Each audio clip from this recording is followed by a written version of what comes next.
Months after negotiating an end-to-end military standoff at the line of actual control, that is LAC, India and China agreed to concrete measures to resume direct flight visas, a number of exchanges, and the Mansarovar Yatra for pilgrims this summer. They also agreed to resume the dialogue on Trans-border river and sharing of hydrological data that China has withheld for years. Both sides committed to marking the 75th year of establishment of ties with a number of celebratory events this year. As Chinese Foreign Minister Wang Yi called for an end to mutual suspicion and estrangement between the two countries, the decision on reviving various measures were taken during a meeting between Foreign Secretary Vikram Misri and Chinese Vice Foreign Minister Sun Weidong in Beijing.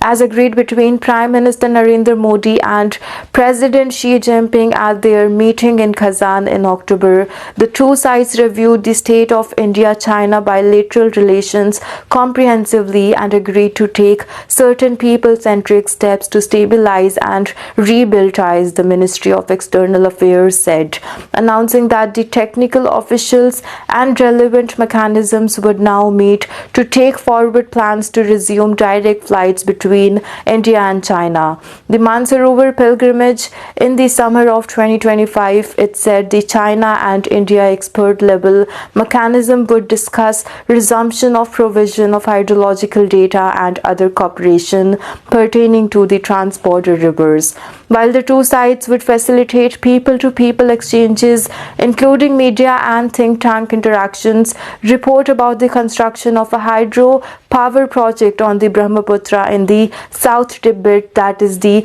Yarlung Zangpo, have raised concern in New Delhi. The officials also held a discussion on economic and the trade areas. This is significant as despite record trade levels, India and China have been levying and also restrictions on each other amidst the LAC tension. While China has complained about the need for a level playing field over India's decision in 2020 to require Home Ministry clearance for investment from China and other land border countries, denial of business visas as well as raids on Chinese telecom companies, India has been worried about Chinese restriction on pharmaceutical ingredients, that is the API, high technological exports and transfers to India, as well as withholding critical equipments like the tunnel boring machines, that is the TBMs.